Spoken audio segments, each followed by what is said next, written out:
taking a wet timber structure and wrapping it in aluminium foil and then expecting a good outcome is insanity. I really think Australia is behind the eight ball when it comes to building healthier and better quality homes.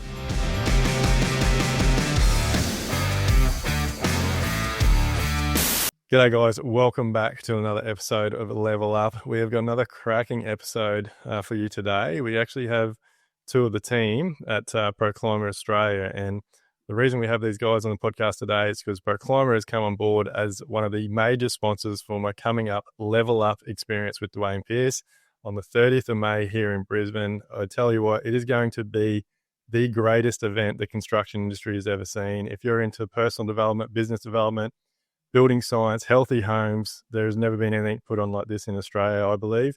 As on top of that, we're going to have a heap of trade stalls and demonstrations and over $50,000 worth of lucky door prizes. So you do not want to miss this event. So massive shout out to, we got the guys here, Jess and Dan from Pro Clima. How are you guys?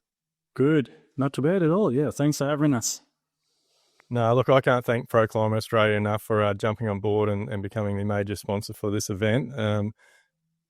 The healthy homes is something I'm very passionate about. I haven't gone right down the passive home path yet. I've done all my training and stuff, but I'm really focused on healthy homes.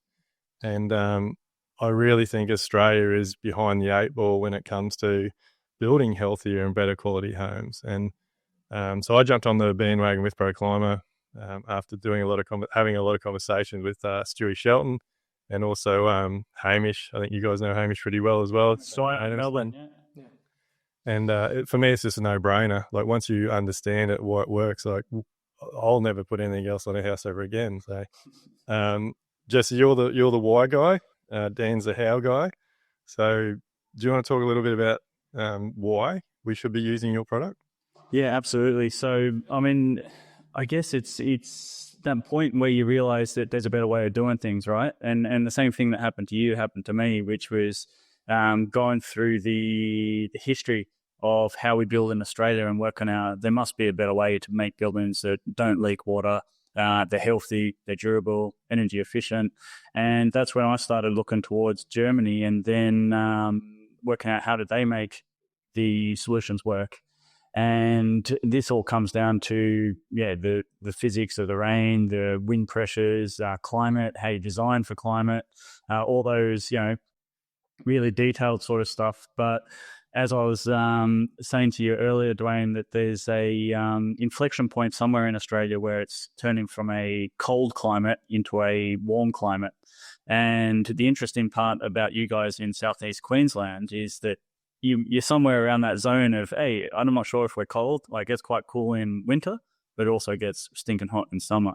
But I think the thing about Pro Clima, what we do in the southeast Queensland region or the subtropics is the weatherproofing and the amount of rain that you get.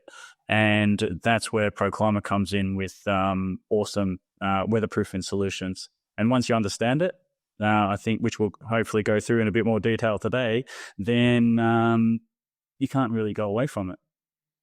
It just makes sense. Like once you know it like you can't change. It's just you'll never go back to doing things the old way or the way that a lot of people are still doing it. But Dan, do you want to tell us a little bit about the how, like why we should be using Pro Clima when it comes to the how? For sure. And I think like the how is very important because it doesn't help you at all if you have a sports car and a P-plater driving it.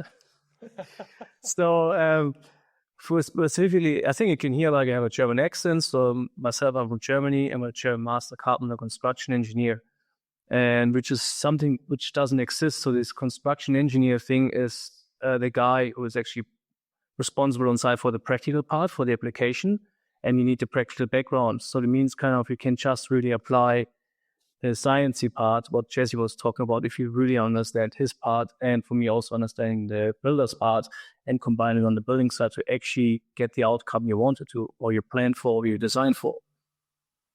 Yeah. Look, I think it's something that's really important. And just to go back, I guess, what Jesse was mentioning about the weatherproof layer, like I was led to believe through my whole apprenticeship and up until a few years ago, that your cladding or your brickwork was your weather tight layer, and understanding that it's not, and how all the building science and the breathability and all this stuff behind it. And then I think for me, the big push for me to know more was definitely the condensation and the mould. And I know from my point of view, that come from us doing a lot of refurbs and big renovations. And when you pull apart a house, I think it's the best way to learn is when you pull apart a house, you can see what's failed and what hasn't worked. And so I hear so many builders all the time saying, "Oh, I've never seen moisture in a house. We do renovations, I pull things apart, it's not wet." But you've got to look for signs. And when you start looking for signs, you can see that there's been moisture in the home and the insulation's been wet, or there's signs of wood rot because of moisture on timber, and there's signs of mould on the back of plasterboard and backs of claddings and those types of things. So for me, it's that whole understanding how the house is supposed to perform. And on top of that, I think it was Stewie from Shelton Group that actually informed me of just how much moisture is produced in an average home with 4 people in it, just with day-to-day living. Yeah. And like that sort of stuff's it's just never been on my radar. I've never been told. So how's your product helped with that sort of stuff? So going back to your first part of your question, or first statement, I should say, where you're led to believe that the cladding is a weather-tight layer, I don't think you're alone, because there's people at building codes level that still think that.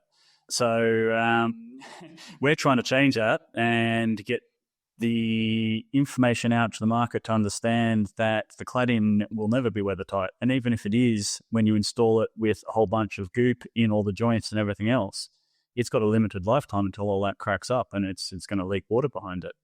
So that second line of defense, typically called sarking, which we don't like that word, because particularly in Southeast Queensland, because when you think of sarking, what immediately comes to your mind?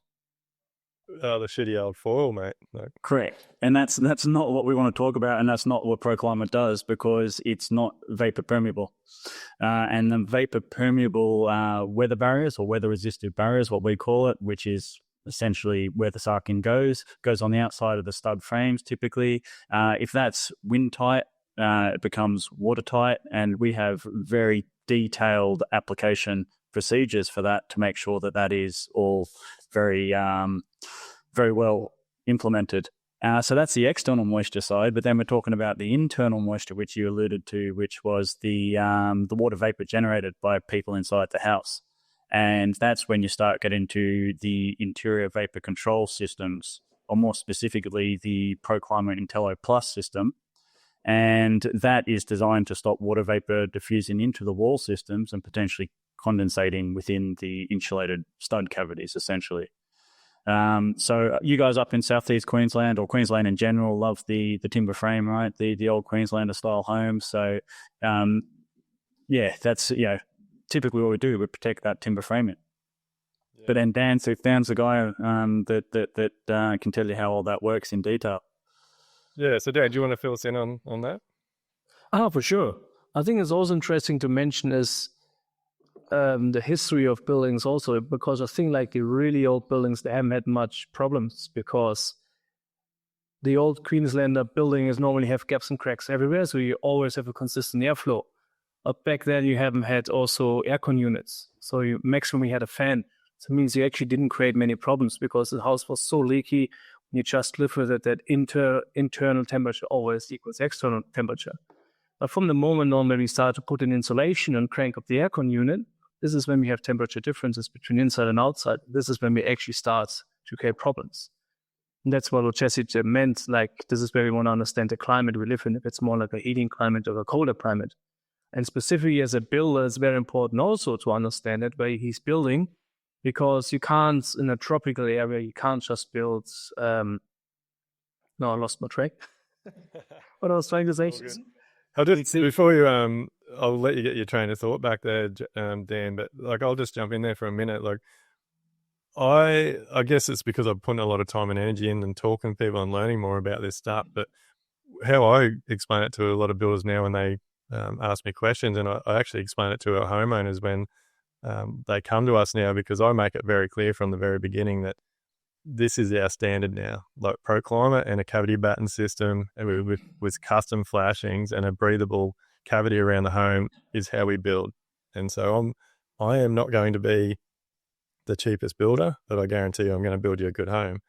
But I explain to people that, like, if you're unaware of what you're doing, which most builders are and tradies, over time, like you just said, older homes were full of leaks. So because a lot of builders say, oh, we live in an old home, there's nothing wrong with it, it's fine. And it probably is fine. But then over time, like obviously we started, like manufacturing's gotten better. So without builders being so aware at all about it, we started putting better windows and better doors into homes, which has then started to seal them up more. And then they brought in this sarking. So then all of a sudden we're putting this building wrap around these buildings, which is sealing them up even more. And then they bring in a code change that shoves insulation in those walls. So like over the last 20 to 30 years, we've been going from houses that had a lot of like leaks and cracks and breathe to slowly just sealing our houses up more and more and more without us being aware of it, to a point, like you said, then you go and throw air conditioning in those sealed up boxes, you change the temperature from inside to outside, and all of a sudden you've got issues with mold and condensation. And so I think it's like, I think people need to be aware of that whole journey, because that's all. If you're just going to work every day, you're getting a set of plans, you're building a house, you're throwing in windows, you're putting cladding on it, and you're not considering any of this stuff, you're not going to know any different. Absolutely. This is what I've talked about in the past, which is the cascade of intervention, where you start with, well, hang on, we need energy efficient buildings, we need to insulate them. So then you start insulating and change the temperature dynamics of the walls and the roof systems. So one side gets hotter or stays warmer, one side gets cooler, or vice versa. In summer, the cool side to keep the air conditioner on the inside. And then that changes all the dynamics and the surface temperatures in wall or roof systems, and potential for moisture condensation or moisture accumulation. But then going a step further, like you're saying, air tightness. And a question for you, Duayne, is people moving towards more airtight buildings in southeast Queensland? Mate, I'm not sure. I went and did all my passive house training and passed and got all that. And I think there's a handful of passive home builders in Brisbane. It's not something we get. Like, I've only ever been asked for one passive house, and it didn't end up going ahead. Yeah. But without specifically talking about passive house, just acceptance that an airtight building retains the cool air in summer as much as it does retain the warm air in winter. There's no point in taking an old Queenslander house with 10 mil gaps in the floorboards that's 3 meters off the ground, put an air conditioner in, all the cool air falls straight through the, and you end up with a shower of cool air when you're standing in the carport below. That's completely energy inefficient. So I guess I'm going back sort of 10 years in my career when I was working or more, working with CSRO, trying to work out where the benefits of air tightness actually lie. And the benefits of air tightness lie in the southern states, where it's really cold, but also where it's really humid. Because if you don't keep the humid air outside your building in summer, then it comes into your building and the air conditioner has to pull out all that humidity, and that becomes really energy intensive. But that humidity coming in also creates potential for condensation and mold growth. So managing all this and balancing all these different criteria is not an easy thing. But going back to the cascade of intervention, insulation, yes, okay, we need to make it airtightness to stop all that, and more airtight to stop all the moisture coming through the systems and going where we don't want it to go. And then it's like, okay, we've got a more airtight building. What about indoor air quality? Oh, okay, we've got to have some indoor ventilation. So how do we do that? Through louvers? Well, no, the louvers aren't airtight. Okay, so then we go to a continuous mechanical ventilation system to provide the fresh air. So you start moving along a trajectory on the building code that is pointing something towards looks like passive house. Yeah. It's and look, it's something that we all need to educate ourselves, like tradies and builders and homeowners. Like, I'm actually finding, especially with the healthy home stuff, like we're getting an incredible amount of inquiry since we've been going down that path. But it's like most things, like the clients are more educated than what a lot of builders and tradies are. And so they're asking these questions, but I like to dig deeper into things because I find like if a client comes to a builder and says, hey, I want a healthy home, and the builder only does one part of it, then they failed. Like to have a healthy home, you've got to have a complete system. And that's, I think, where a lot of our industry falls over. It's a lot of do a bit here, do a bit there, and it doesn't really all fit together. And that key thing is what you said, system, but thinking of the house as a whole system, not just, weatherproofing system, but the house with all those overlaying features, the weather tightness, air tightness, ventilation, insulation systems. It's a whole system that works together. Yeah. Dan, can you tell us a little bit more about like the on-site stuff? Like how's all this stuff work when you actually get to site? And because it's good to know. Yeah, it is. And the funny part is also like when you hear the first time from it, you got the question from the house owner or from the client to actually build a healthy home or energy efficient home. Then you have builders who just do the minimal just to get to satisfy the customer. And then you have builders like you and like Stu and so many other builders who actually dive into it.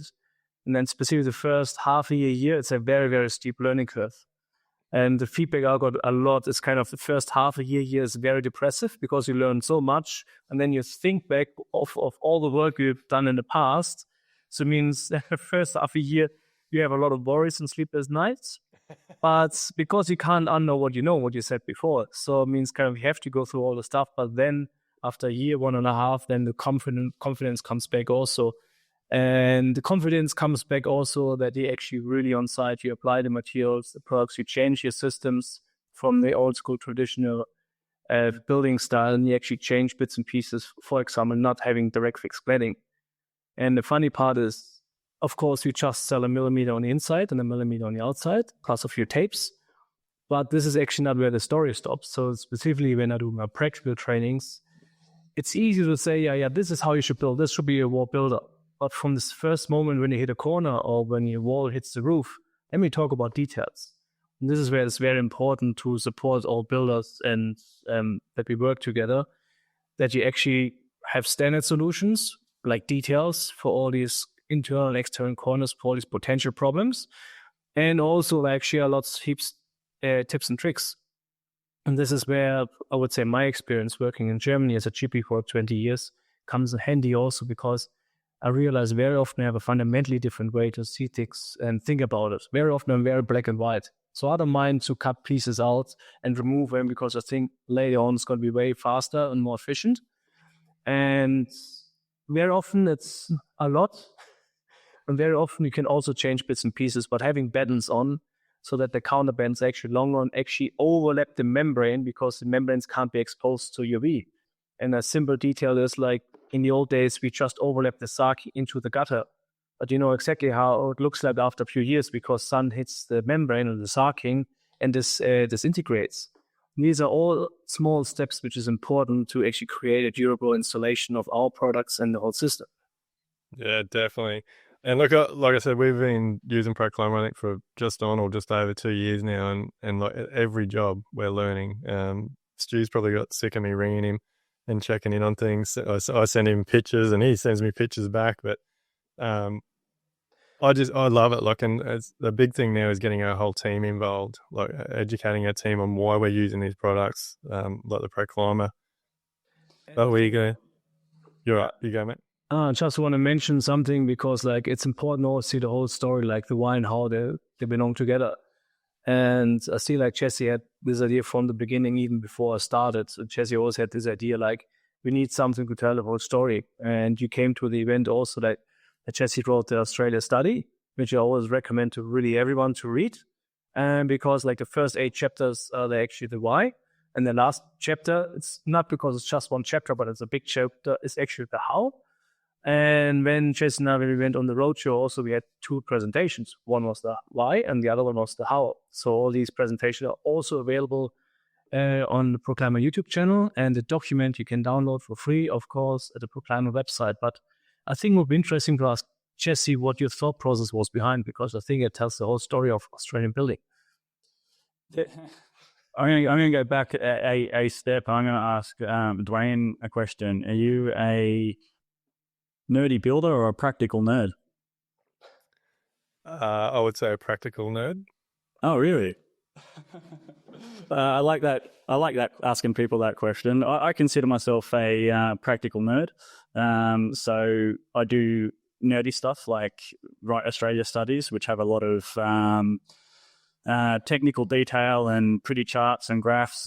But in the back of the Australia study, there's also a whole section on what people are doing around Australia, including some of the people you would be networking with, Duayne, like Hamish White and Matt Carland in Melbourne, and a lot of people from New South Wales and Brisbane as well.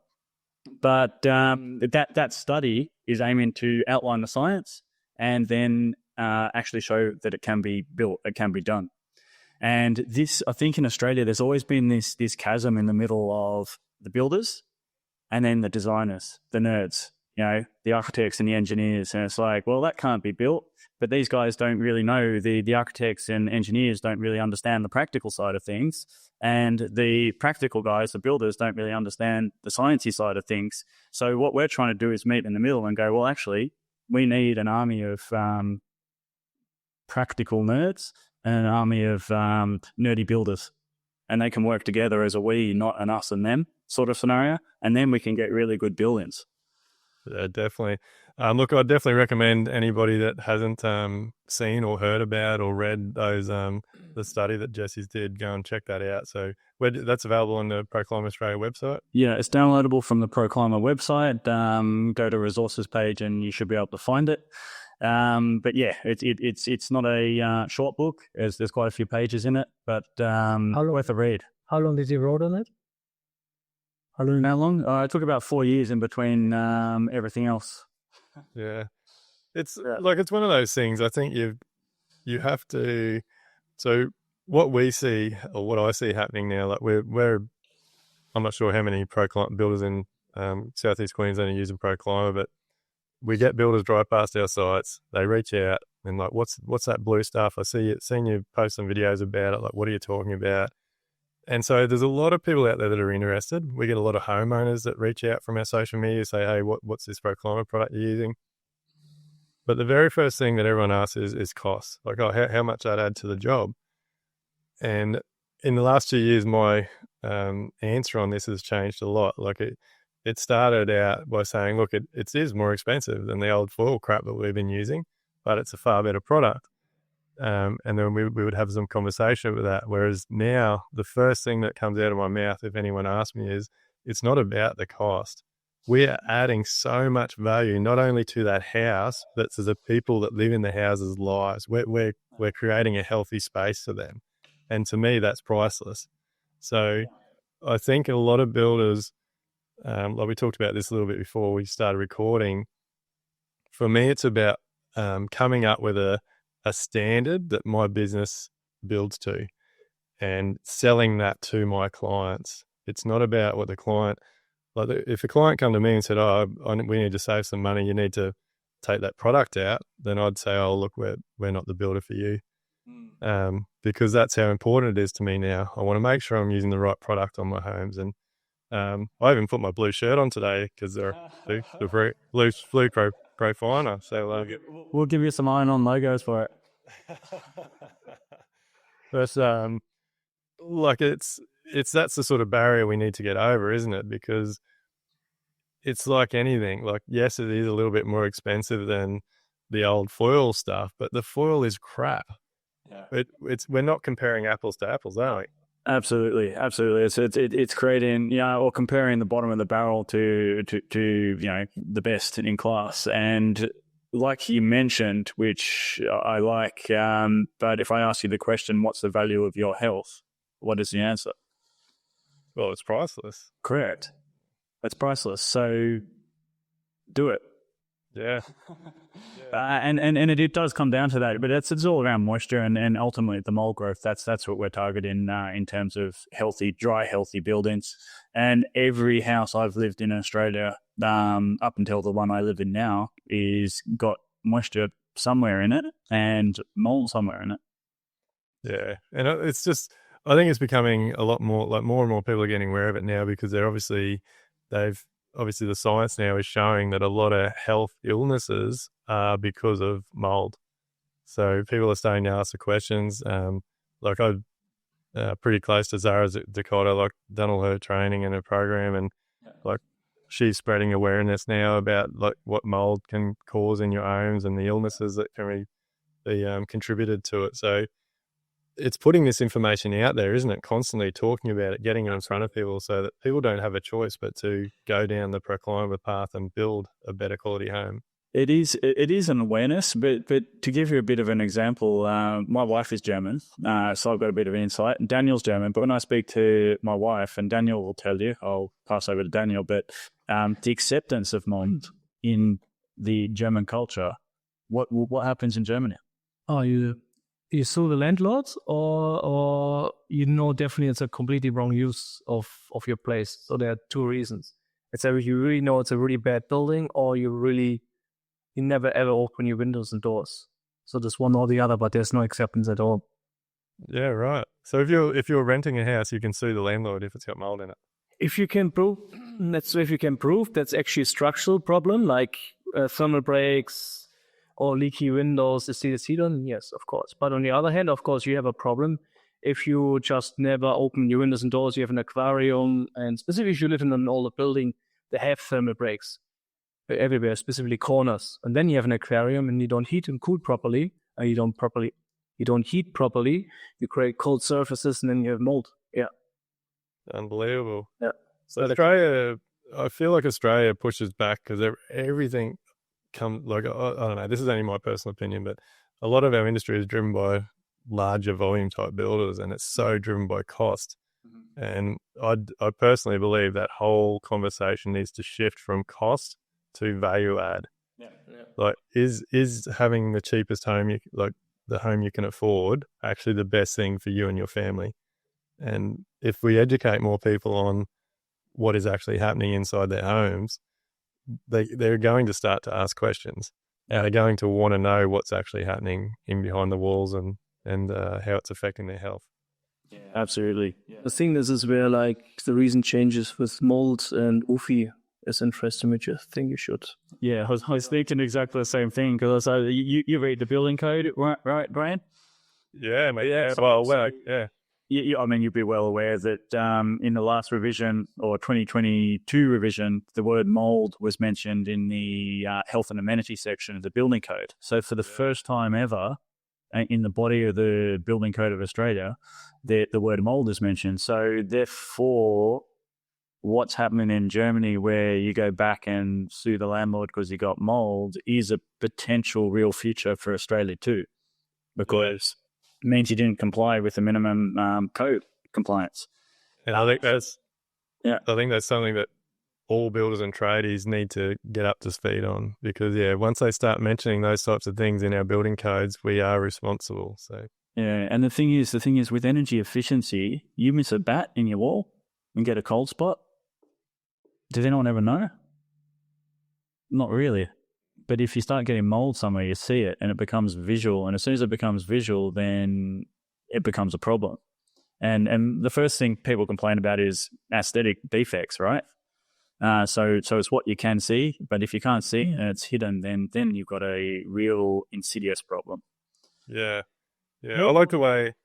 You're right. You go, Dan. I just say maybe you want to be more precise, Jess, because I think we have a lot of listeners who are more practical. So like you can really say like what's the mold index of 3 and how you actually can evaluate what it is. Right. Because I think the builders and the listeners, they actually want to know how to solve it or what's the starting value. So that, going back to being a nerd part, right? So using computer software, Woofy is a German-based software. You can use this software to predict what's actually happening in that building structure.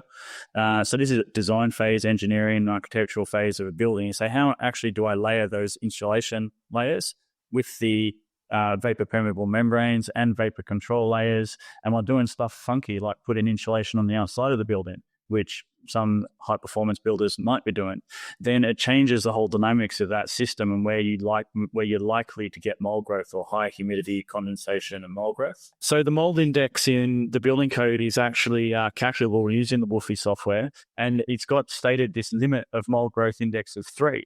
And it's like, okay, well, so what? What does that mean? This calculable index of 3 actually means going back and following the research back up to Europe. Then you find out that is actually 10% coverage of mold on a surface. So literally, if you've got more than 10% coverage of mold on a surface, then you could be liable for some sort of design failure, and that will be interesting how that goes in the future, and if there is anyone contesting that, I guess. Yeah, I think we've done the Wolfies on a few of our jobs now, and it's something else that we're trying to push architects, designers to add to their process and just make it part of their standard set of documents. But it was definitely an eye-opener for me. And I was quite surprised how much detail they went to. Like, we had to go backwards and forwards and tell them the exact build up of the wall and where we're going to have bracing ply and all those types of things. And just to see, like, for me as a builder, again, just to be able to see in a document how, like, I don't know, how you have a 4-wall cabin or just a small cabin, see the difference between the floor, the walls, and the ceilings. Like, you're using the same sorts of products, but you might change one. Like, there might be bracing ply on one wall and not on another wall. There might be anti-con on the roof, but not on the walls. Like, and just to see how all the numbers change. So it's definitely something that builders need to be more aware of. And I think the only way to make someone more aware is for them to see those documents and to see how the changes actually, how what they're doing affects the numbers. But one thing is, like, where we go back to the practical part, is which you do the Woofy calcs because you want to know what the long-term outcome is mold-wise.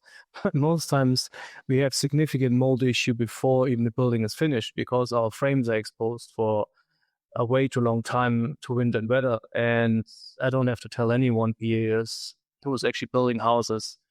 We just talk about sometimes days and weeks, and then you have the first mold spots on your bottom plates or on your yellow tongue, whatever it is. And you see it more and more in the market also because mold is a building code. People are afraid of mold. We can't actually accept anymore for our building getting wet, for our building sitting in the rain for like 3 months plus. It's already too long. Even 3 weeks is actually too long. So it means also, like, which is kind of I have a bit of a glass kugel, but it seems like we definitely will change. We have to change the building sequence. And we really say, like, okay, we actually want to seal up our building ASAP. And this is where our products come in place again, of course, like, because you really want to frame as fast as you can, and you want to wrap your building as fast as you can to keep your building dry. And I know that few builders, like in Tessie, they post quite a lot about it. They actually put in fans up because they know, like, the frame got wet during the construction phase. I don't know if you have to go to this extent, but I still think it's good to be very cautious about mold. So they're putting fans up, and in general, mold spores, I don't feel very comfortable if it's a very drafty area. But the awareness on the market Australia-wide is getting more and more that we really have to keep our frame mold-free too. And quite often also, like, a lot of your customers and Sarah's customers, they're actually very aware of the problems of mold. And very often the customers had actually issues like asthma. Jesse might say something about asthma rates in Australia. So it means they build a new house and then they have a site visit and then they see the moldy bottom plates and everything else and happy about it. And I had it a few times. Then actually, the house owner asked the builder to replace the bottom plate because it was moldy. Yeah. So I think the traditional approach, or the old school thinking, if you like, and the "she'll be right, mate" attitude that you get in Australia, and maybe even more so in Queensland, I don't know, but taking a wet timber structure and wrapping it in aluminium foil and then expecting a good outcome is insanity. You wrap your veggies in aluminium foil after you've chopped them up and you put them in the fridge, right? You don't wrap your house in aluminium foil because it traps all the moisture. It's 100% vapor barrier. If it's in the timber structure, it's going to stay in the timber structure. And what causes mold to grow is a food source, i.e. timber, the correct temperature and humidity, and then you've got mold growing. So if you get rid of that humidity and you allow the structure to dry out, then you're going to reduce the risk of mold. And that's why even in the climates like Southeast Queensland and moving up further up to the wet tropics, maybe not in the wet tropics, but further up north than Brisbane, still vapor permeability is a good thing. Because if it is any wet timber, it will dry out. Yeah, no, it's definitely, again, it's just something that builders and tradies need to learn about. But I'm not sure if it was at the thing I went to with you, Jesse, but were you talking about it's like when you go hiking, you either buy a shitty jacket or you buy a good Gore-Tex jacket? Like, was it you that was talking about that?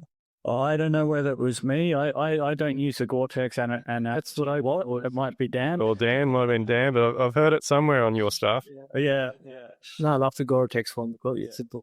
Keep the water out, but allow the water vapor to escape, essentially. And that's the magic of the membranes magic, the science of the membranes, the scientific magic of our membranes, which is actually they're weatherproof, like water barriers to liquid water, rain, but they're actually vapor permeable. And they're doing this without any, holes punched through it, which they do in the really old, archaic vapor permeable foils. It's literally aluminium foil with nail pricks all through it. But ours are 100% water barrier, so they've got no perforations in them.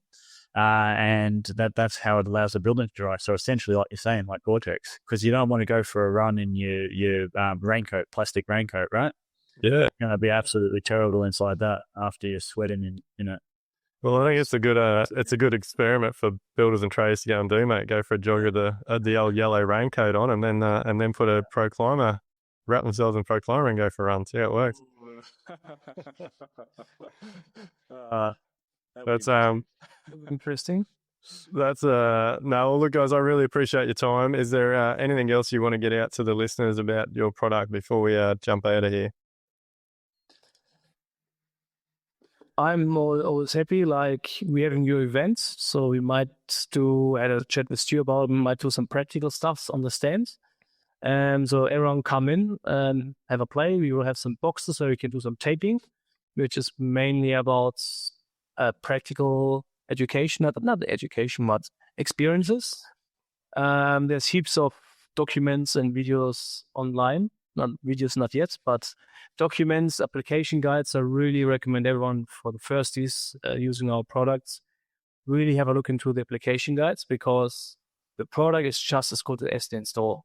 Yeah. And if you install it to the old way, which is code compliant, it works. But if you really want to have the outcome, then install the Pro Clima way, and you definitely will significantly improve the performance of your building.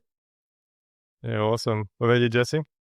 Dan touched on it as well. We've talked a bit about membranes and the membranes themselves, but what Dan said was tapes and how to tape.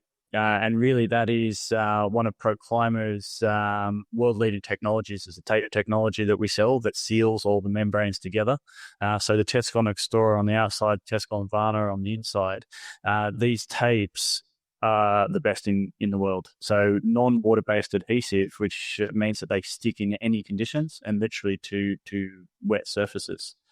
So come and find out about our tapes, our membranes. That they are really, like you said, once you use them, you can't go back. So, and I've also heard that you got some pretty big guns coming to your event, global big guns. Yeah, mate. Yeah. So we this whole event is about rising the level of the industry. So my whole purpose in life now is to create a new building industry. And look, no offense to anyone, but I think if we leave it up to our politicians, our governments, our associations, it's like we're seeing it already. It's too late. Like I'm not sure, you guys probably might have your own opinions on this, but like so many other countries around the world have dealt with the problems and are so far ahead of us, and we should have learnt lessons from that. Yeah. And I feel like we're only just starting to sort of see the tip of the iceberg of the issues that Australia's going to have. Yeah. And so the whole reason I'm like this event is not only to get people running better building businesses, better trade businesses, it's to get people understanding. Like I don't see, apart from you guys, there's a lot of good builders in Tassie and down in Melbourne that are talking about this sort of stuff, but we're not putting people in front of the industry that have the experience and the knowledge and are passionate about this stuff. And so, yeah, we've put a lot on the line. We've teamed up with Matt Risinger. I'm not sure, for people that don't know Matt Risinger, go and check him out. But I would say he's probably the world leader in building science, maybe. And then on top of that, we're bringing Paula Baker-Laporte. So she's been the world's leading healthy home expert for 30 or 40 years now. So number one best-selling books when it comes to healthy homes, number one best-selling books when it comes to creating healthy homes. And like one of her best books is called Prescriptions for a Healthy Home, because she believes that you can avoid all your prescriptions from your doctor if you actually live in a healthy building. Yeah. So yeah, we've pulled some big guns out, as well as a lot of really big world-class Aussie speakers, and then also guys like yourself that have got behind the event to showcase products that are going to take this industry to the next level. Yeah. And so, yeah, I really appreciate you guys getting behind the event. And I think like you guys and Matt Risinger and Paul go hand in hand. So it's going to be really good to see you guys there and get everyone speaking together and asking questions. So, yeah, I can't thank you guys enough for getting behind the Level Up experience and being the major sponsor. Yeah, I think you're absolutely right with the building codes and push them from the bottom. We need people like you that are showing how it's done and promoting it. So it's a push and pull, in my opinion. So the pull from you guys at the top and a push from the bottom. So I'm still working on codes, still working on standards. That bar has to be raised, and we need you guys to show how it's done so that I can point to you guys and say, hey, building codes board, do what they're doing. Yeah, well, mate. Well, I would recommend getting like if you're coming up, Jesse, are you? Or? I think I will. Yeah, I'll be up there. I'm looking forward to meeting the crew and catching up with Matt Risinger and his boys. I ran into them at the at FierceCon 2 years ago in Texas. Yeah. So that was good. Well, mate, I'd recommend trying to get some time with Paula and having a conversation with her. So she's actually been instrumental in getting building codes in America upgraded. So she's a powerhouse. She doesn't put herself out there a lot on social media. She leads a pretty quiet life, but when it comes to people's health and how that relates to building, she's an absolute powerhouse. So yeah, right. Yeah, definitely get a conversation going with her. But guys, I look forward to seeing you up here. Look, for everyone that's listening, the tickets are selling really quickly. So you need to go to the DuaynePearce.com website, grab your tickets. There's 3 different options there. And yeah, help us create a new building industry. Come along for the day, get in touch with the guys at Pro Clima, come and touch and feel and see what these products are about, talk to the guys, learn about these products, and you can see the value that you'll be able to add to your clients, not only with the quality of the build, but the quality of their life. So guys, thanks for your time, really appreciate it, and can't wait to catch up on May 30. And you keep doing what you're doing, it's great. Yeah, keep going. Thanks, Duayne. Cheers guys, appreciate it. Are you ready to build smarter, live better, and enjoy life? Then head over to livelifebuild.com/elevate to get started.